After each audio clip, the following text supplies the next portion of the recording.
아브라함 링컨. 바닥에서 시작해 미국의 16대 대통령이 됐고 위인이 된 입지전적인 인물. Lincoln is consistently ranked by historians as the greatest American president. 하지만 잘 알려지지 않았던 그의 성격은 갑작스런 암살로 인해 영원히 전설로 남게 된다. 지금부터 링컨이란 인물의 본성과 그의 어린 시절이 끼친 영향을 역사, 심리, 의학적으로 심도 있게 분석한다. 이제 아브라함 링컨의 미스터리 파일이 공개된다.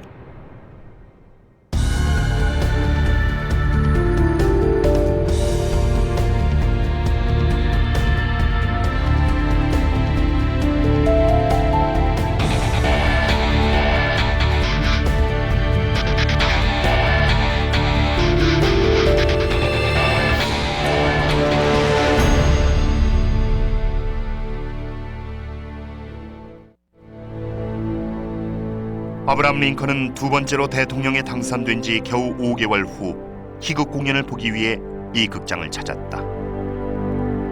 1865년 4월 14일 부활절을 앞둔 금요일이었다. 공연이 시작되고 2시간쯤 지났을 무렵 존 윌크스 부스가 대통령석에 잠입해 때린저식 권총으로 링컨의 후두부를 저격한다.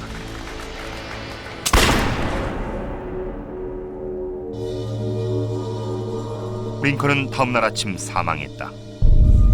미국 역사상 최초의 대통령 암살이었다. 해롤드 홀처는 링컨 관련 저술가다. On Easter Sunday, pulpits around the country are echoing with sermons comparing Lincoln to Jesus. He's died for the nation's sins. It creates the most powerful resonance that elevates Lincoln into a mythical secular saint immediately. 미국의 수도 워싱턴 DC엔 이 미국의 아이콘을 기리기 위해 화강암과 석회석, 대리석으로 지어진 거대한 건축물인 링컨 기념관이 자리하고 있다. 링컨은 흑인 노예를 해방시켰고 남북전쟁에서 승리를 거둬 미국의 분열을 막았던 인물이다. 암살 이후 링컨은 위인으로 존경받았지만 그가 어떤 사람이었는지는 명성에 가려 잘 알려지지 않았다. 제임스 맥피어스는 링컨을 연구하는 세계적인 석학이다. Being assassinated when he was in a moment of victory made it possible to forget all of the criticism of him, the failures and the frustrations of the war years, and to see only the martyr. 링컨의 삶은 낭만적으로 포장됐고 그의 성격과 동기의 복잡성은 잊혀졌다. 하지만 현대적인 분석으로 이 위대한 지도자의 본질에 접근해 보려고 한다. 때론 무자비했고 아메리칸 드림을 쫓아 성공에만 집착했던 링컨. 그의 말년 행동은 빈곤했던 어린 시절에 뿌리를 두고 있다.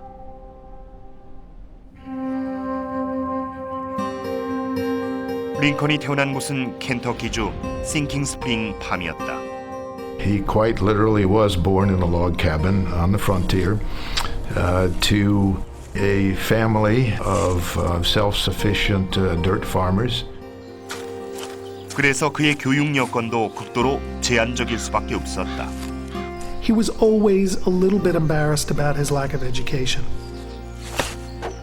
When Lincoln goes to Congress, he's given a questionnaire to fill out, listing his past achievements. And under the heading Education, he writes deficient. Sort of a joke, but I think it reveals a sense of regret that he had barely a year's schooling. 하지만 전문가들은 불우했던 유년기가 훗날 정치활동을 할 때 성공을 위해 매진하는 요인으로 작용했다고 지적한다. He said basically, I'm humble Abraham Lincoln. My politics are short and simple, like the old woman's dance. Just a great line. 물론 현실은 너무나 달랐다. No one who achieved what he achieved, who rose from the obscurity from which he rose, could have been as self deprecating and humble as Abraham Lincoln professed to be. His artifice was to make fun of himself. It masked usefully the complexities of a brilliant mind and created a folksy image that people could also adore as well as respect and maybe not see the inner workings of and the ambition behind. 링컨이 성공을 거둔 것은 야망과 열정이 있었기 때문이다. 학자들은 그가 숨기려 했던 성장 배경이 야망을 키워냈다고 믿고 있다. From an early age, he wanted to do better than his father had done. His father was basically satisfied with the kind of life that they led. Lincoln was extremely dissatisfied and wanted to get out, wanted to move up. 사학자 마이클 벌링검은 링컨이 성장기 시절 경험했을 심리 상태를 연구해 왔다. Well, the origins of Lincoln's ambition, I think, are rooted in a sense of inferiority. That Lincoln was quite self-conscious about being a country bumpkin. He didn't want to be a farmer as his father was. He didn't want to be a carpenter as his father was. He didn't want to live in the rural areas as his father did. So his initial ambition was to leave that world. 링컨은 방대한 양의 독서로 탈출을 감행했다. He was one of the great autodidacts when it came to education. He taught himself an astonishing amount. 링컨은 이렇게 습득한 지식을 통해 변경을 떠나 정치계에 입문한다. 하지만 순전히 사회에 헌신하기 위해 공직을 택한 것은 아니었다. 벌링검에 따르면 훨씬 개인적인 동기가 그를 움직였다. His ambition, I think, at that time was not so much focused on a particular ideology, but it was just winning popularity. And then this is not the case just with Lincoln, but many people go into political life as a way of enhancing their sense of self-esteem. Winning elections and giving speeches and being applauded helps to build up a sense of self-worth and self-confidence, and I think Lincoln is a classic example of it. 링컨은 25살이라는 젊은 나이에 첫 정치적 승리를 얻어냈다. 1834년 일리노이주 의원으로 당선된 것이다. 또 변호사로도 성공적인 나날을 보냈다. 이 젊고 야심찬 정치가 겸 변호사는 후일의 위대한 대통령과는 큰 차이가 있었다. 대통령 링컨은 침착한 성품과 따뜻한 마음으로 유명했다. 하지만 대통령에 당선되기 25년 전의 젊은 링컨은 사뭇 달랐다. The most unattractive quality in Lincoln that I've discovered is a tendency on his part as a young man, as a young politician, to engage in cruelty. That is, frontier politics, as it was practiced in his day, involved a great deal of personal ridicule and sarcasm. In his 20s and his 30s, he tended to be a low-road politician. 링컨은 명민한 재치와 유머 감각으로 경쟁자를 희화화하는 동시에 조롱과 무시의 대상으로 전락시켰다. There was a kind of arrogance in some of these pseudonymous newspaper articles that he wrote in the 1830s and 1840s, satirizing political opponents. 일리노이주 같은 변경 지역에선 효과적인 정치 전술이었지만 대통령으로선 결코 어울리지 않는 행동이었다. 그런데 링컨의 성품은 어느 순간부터 확실하게 달라진다. 학자들은 링컨의 행동과 성품이 급변하게 된 결정적인 사건이 있었다고 입을 모은다. Once he so insulted a political opponent that he was challenged to a duel. 1842년 링컨의 신랄한 발언에 타격을 입은 제임스 쉴즈가 위신을 되찾기 위해 결투를 신청했다. The challenger and Lincoln went out to a dueling site outside of Illinois. Lincoln, as the challenged party, was able to choose weapons, and the gentleman who challenged him to a duel was much shorter than Lincoln. And Lincoln specified that the duel would be fought with swords, that it would be fought in a limited space, in which he could not move out of, and a dividing line which they could not cross. So Lincoln could have stood on his side of the dividing line and turned his opponent into steak tartare with his sword while the opponent flailed at him and was unable to reach him. 이 규칙대로라면 쉴즈는 거의 승산이 없었다. 하지만 한 현명한 사람이 중재를 자청했고 링컨은 쉴즈에게 사과했다.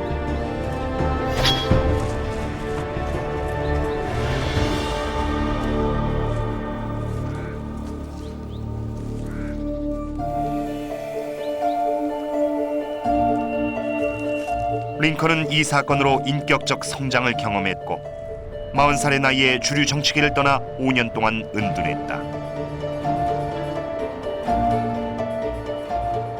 During that period, which seems on the surface of it to be very uneventful, beneath the surface, Lincoln went through a tremendous period of psychological growth and became a high-road statesman rather than a low-road political hack. 링컨은 정치계로 복귀했고 여기엔 그의 정치적 견해와 개인적 가치관에 지대한 영향을 미친 어린 시절의 경험이 크게 작용했다.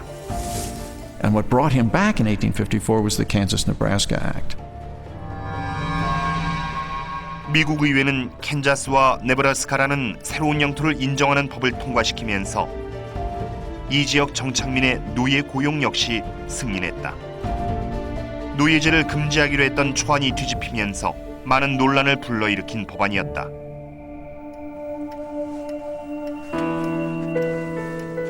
링컨은 정치에 복귀할 당위성을 느꼈다. 법안 통과에 반대하는 내용의 연설에서 10년 전 결투 사건 이후로 링컨이 개인적으로 얼마나 발전했는지가 드러난다. Right now we're in the Hall of Representatives at the old state capitol in Springfield. Lincoln's celebrated House Divided speech in June of 1858 was delivered in this very hall at the podium just behind us here. It was the opening paragraphs in which he said, "A house divided against itself cannot stand.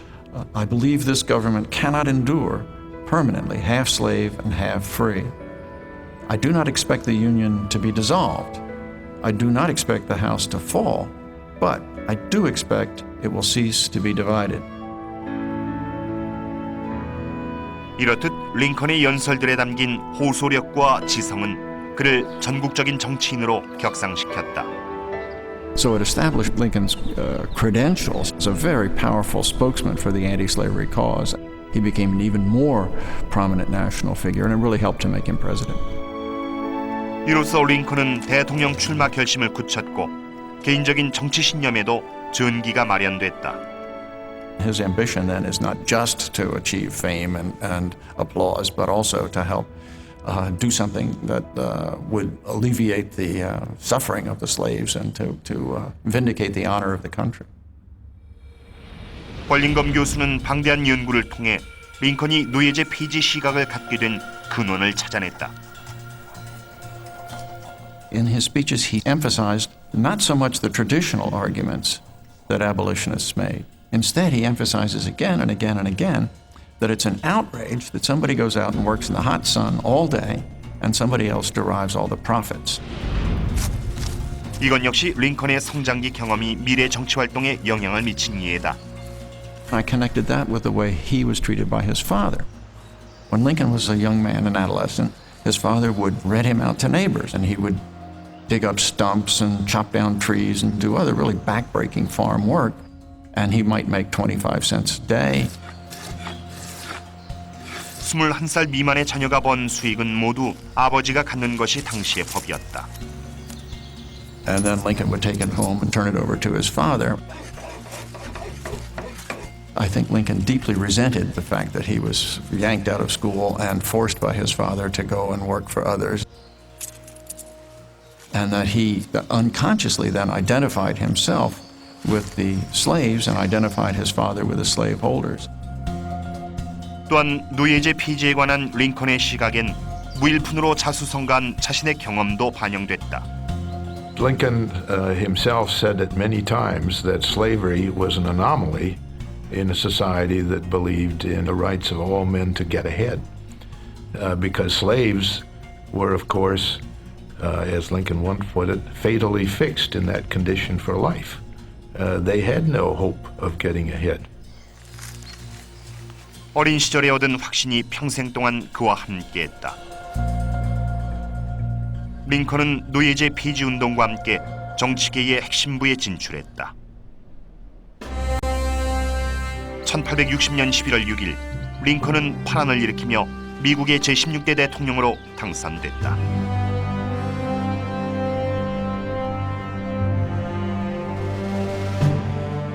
표의 대부분은 노예제가 없는 북부에서 나왔다. 남부 지역은 노예제에 의존했고 심지어 투표용지에 그의 이름을 인쇄하지 않은 주도 많았다. 분열의 조짐은 결국 남북전쟁으로 이어졌다.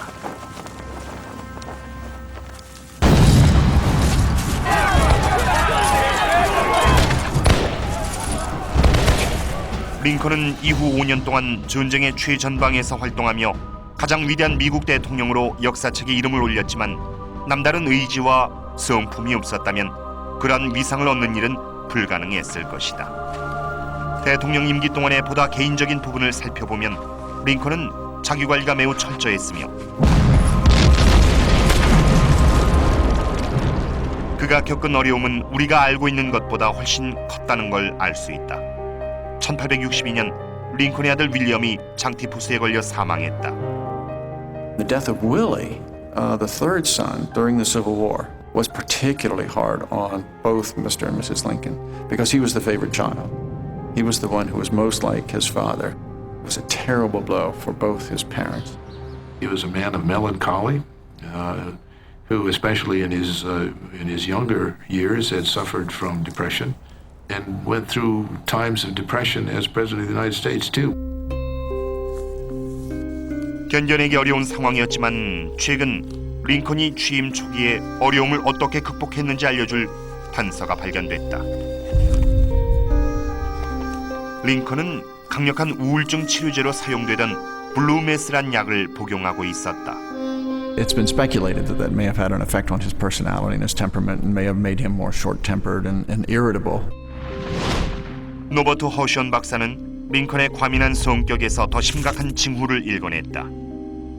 It came more and more clear to me that as a physician, that if a man like this comes to me saying, I take blue mass, and all his friends and relatives come and say when he's behaving really erratically, he loses his temper, he's very sensitive, he's got a tremor when he's under stress, I would say, I think this could be mercury poisoning. 다량의 수은이 링컨의 체내에 축적돼 있었다면 그 부작용은 아주 심각했을 것이다. 허션 박사의 진단 결과는 확정적이었다. We find that under any reasonable doses that he could have been taking, he's absorbing a lot of mercury. The amounts are 1,000 times more than what is now allowed to be absorbed by our health authorities. 링컨은 대통령 당선 당시 서서히 독극물에 중독돼 갔다. 하지만 취임 5개월 후에 약물의 부작용을 인식한 듯 복용을 중단했다. The striking thing about Lincoln as president is not that he was psychologically wounded or debilitated by his tendency toward depression. The remarkable thing is the psychological strength that he manifested during that period. 분석하고 학습하고 적응하고 발전하는 능력은 링컨의 일생 동안 흔들리지 않았고 위협을 이루는 데 밑거름이 됐다. 하지만 그의 몰락을 초래한 건 역시 그 능력이었다.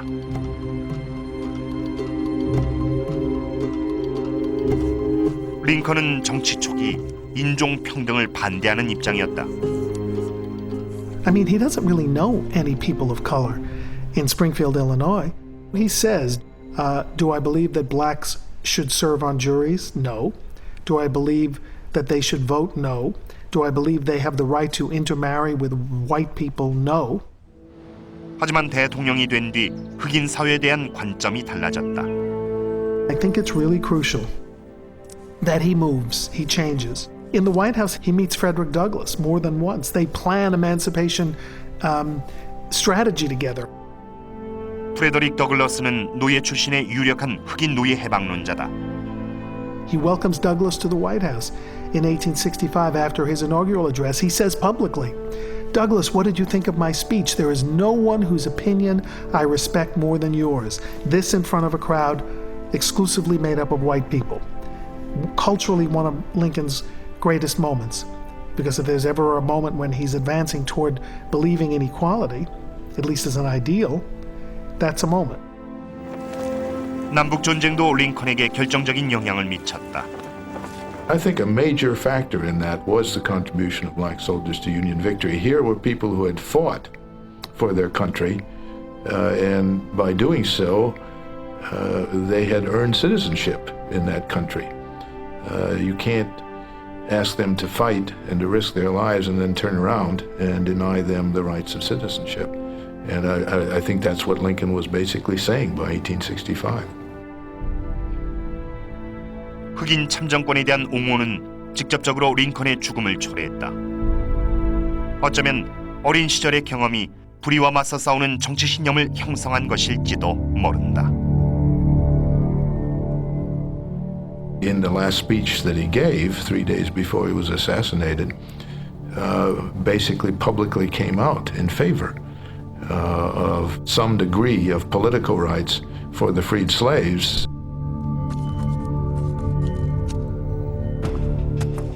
하지만 이것은 위태로운 발언이었다.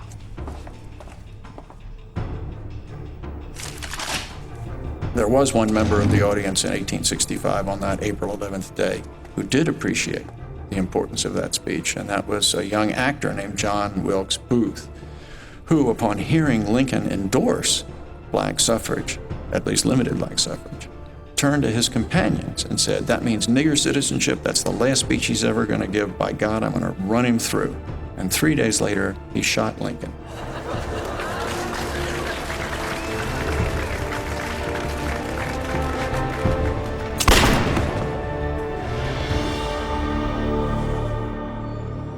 링컨의 죽음은 순교로 승화됐다. 하지만 이번 조사를 통해 성인의 또 다른 면모가 드러났다. His personality had more than one side and was quite complex, but I think that makes him all the more interesting, makes him all the greater, because it humanizes him, and we can appreciate him as a human being rather than this marble man who looks down on us from this tremendous memorial in Washington. 북부연합의 영웅이자 가장 위대한 해방운동가로 역사에 길이 남은 링컨은 신화적인 명성에 비해 실수도 많았지만 흥미로운 인물이기도 했다. 그렇기 때문에 그는 가장 위대한 미국인으로 우리의 기억에 남아있을 것이다.